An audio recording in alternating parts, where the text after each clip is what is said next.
Bonjour, aujourd'hui c'est le 26e jour.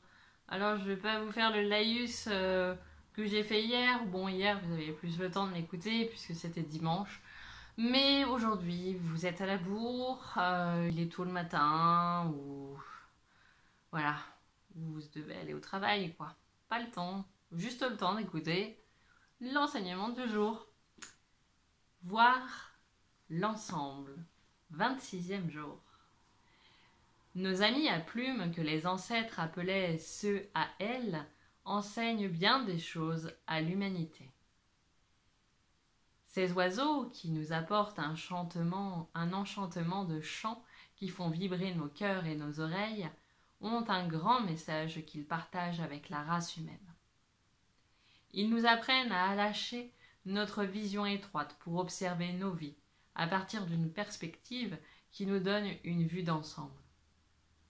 Lorsque l'accablement nous prend et que nous nous noyons dans des détails qui nous empêchent d'avoir un point de vue équilibré, nous pouvons trouver une solution.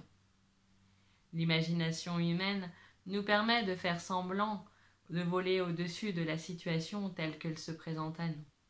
Depuis ce point de vue avantageux, la configuration d'ensemble de notre vie prend une signification nouvelle. Ceux à elle sont nos alliés dans la façon de défaire les situations nouées. De la même manière que les oiseaux entrelacent des brindilles et des bouts de ficelle dans leur nid, nous nous trouvons parfois si perdus dans nos vies que nous en oublions d'où nous sommes partis et à quel point nos observations étroites est supposée toucher ses limites. Pour démêler les mélanges que nous avons fabriqués avec nos préoccupations, il nous faut avoir une vue d'ensemble depuis le ciel au-dessus de nous, voler haut et regarder véritablement dans l'espace de votre création. Celle qui parle à ses proches, mère de clan du premier cycle lunaire, nous demande de nous poser et d'imaginer une vue d'ensemble de là où nous en sommes. En observant l'horizon, ainsi que le schéma d'ensemble du paysage que nous avons sous les yeux, avec les nombreux chemins qui y entrent et qui en sortent, nous pouvons mettre de l'ordre dans le chaos. Voilà l'enseignement du jour. Alors effectivement, prendre de la hauteur. Voilà. Prendre de la hauteur face aux événements, face à notre vie, face à ce qu'on peut vivre.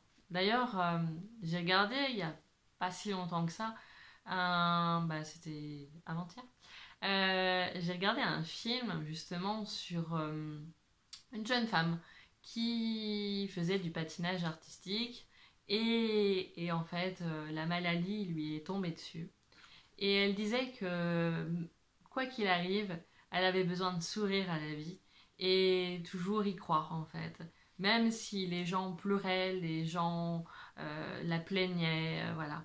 Et c'est vrai que cette histoire m'a beaucoup inspirée. En tout cas, elle m'a permis d'avoir vraiment le sourire. Je m'attendais à voir un film très triste parce que quand j'ai vu que c'était une histoire vraie et que ça parlait de cancer, je me suis dit, oulala, ça va pas être très drôle. Mais j'ai décidé de poursuivre.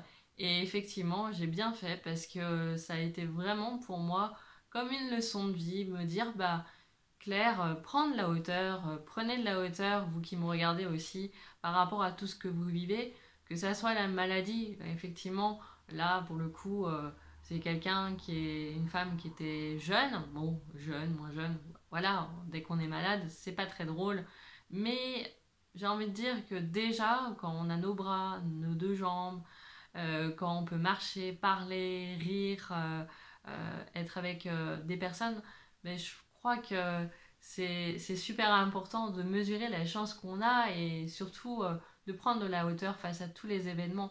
Et si vous êtes malade ou si vous connaissez quelqu'un de malade, prenez de la hauteur par rapport à la situation. Chaque événement est une expérience, donc voilà, prenons de la hauteur.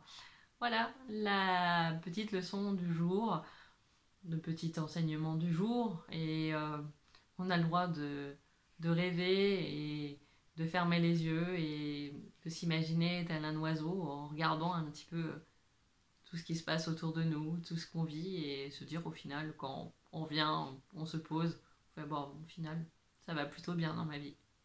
Voilà, bonne journée, je vous souhaite vraiment tout le meilleur du monde, et je vous dis à demain pour le nouvel enseignement. Bonne journée, prenez bien soin de vous surtout.